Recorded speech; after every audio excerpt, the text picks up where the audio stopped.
Mr. Bayard. Thank you, Mr. Chairman. First, I want to applaud you, Mr. Chairman, for taking the initiative that Mr. Ehlers raised. It's tremendously frustrating. We're mandated to replace our computers because they fall out of the currency with the current operating systems. And then we see local schools in our district and we can't give our computers to them. Instead, we have to transfer them and get them scrubbed, and it's crazy. And anything you can do to fix that would benefit our kids and make a lot more sense. I want to ask a few questions. My district has made a real effort on e-waste recycling, but I'd like to know something about what are the best practices and what do we know actually works. And I do a lot of work on my own computers at home, and just uninstalling a single program is frankly a pain oftentimes. Are there industries? So if you say, well, what are my obstacles? And I'm a pretty environmentally responsible person. What are my obstacles? One is it's fairly complicated to uninstall. Secondly, you just don't know what to do with the waste. You sit there with batteries or with an old cell phone, or I don't know how many old chargers I have sitting around that I don't even know what they go to. There's copper in there, and that's useful and valuable material, but I don't know what to do with it. So we have seen in other areas that the computer industry has done things to establish standardization. The USB port is an example. I mean, there are hundreds. They have these whole networks of people that work together. Are they doing anything to come up with standard procedures or mechanisms to facilitate this? For example, a well-hidden complete delete button that deletes every, that auto scrubs your entire computer for when the time comes to put it away. Standard mechanisms by which you could extract transformers or copper, etc. What's being done in that realm, and what are the best practices to help public citizens respond? Mr. Bond, we actually have built into our refurbished computers the ability to do exactly what you're talking about, a one-button, well-hidden erase.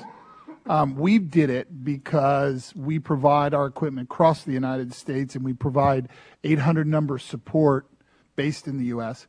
For that equipment. And what we found is that approximately 80% of our errors that our users have are software related, not hardware. They will call me up and say, my computer doesn't work. And so after a few minutes, I will go through and I go, if you're willing to lose everything on your computer, then fine, I will reset that back to factory settings for you. And so you're absolutely right. We need to develop those. And our process takes about 20 minutes in order to completely reset the data. Unfortunately, what it doesn't do, because of the nature of the way software has been designed, it doesn't erase the information. It just loses the ability to find it. And so I agree with you totally that we need to have, or some way encourage, particularly hard disk manufacturer or any storage devices, one button, let's erase it all, and know that that's done. I looked into my drawer before I came today, and I have approximately 17 different USB drives with storage. I have no idea what's on any of them. I took a magnet and tried to degauss them. They don't degauss. I also, by the way, put it through a washing machine because it was left in my pants. The thing still works. So we've got lots of equipment out there. And if you look at the NIST special report 888 on erasing information, it's a much bigger problem. And especially since, I'm personally concerned about it because I do my tax returns myself on my computer. I don't want to change them out.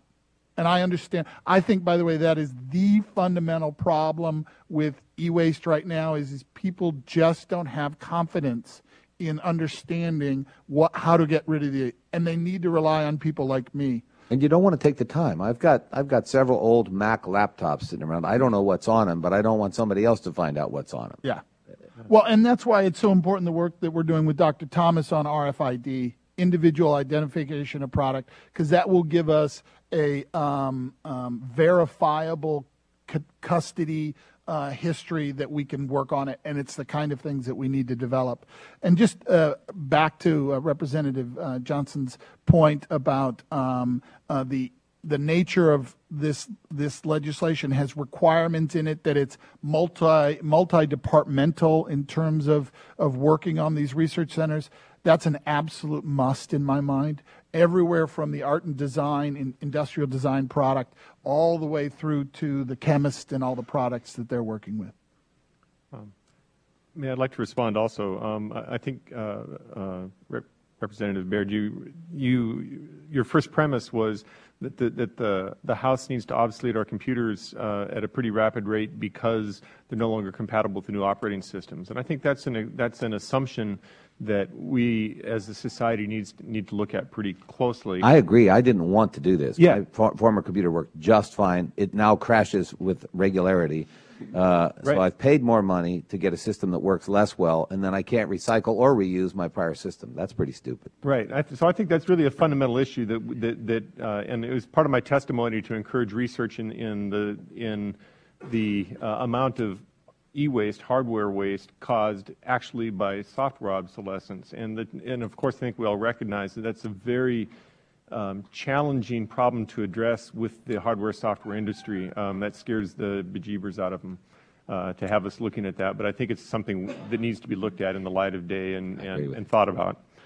The other comment I wanted to make is you talked about design for end of life and how would we design these products for end of life. And I just wanted to return to the point that e-waste doesn't do that.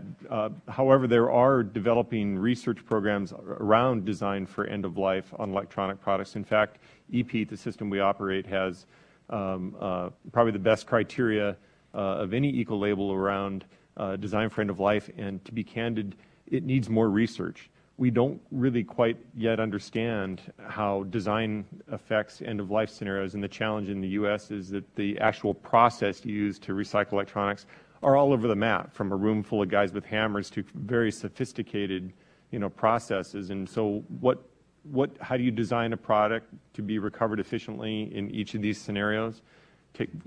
That's an area for further research that I think this bill could support. Thank you, Dr. Baird.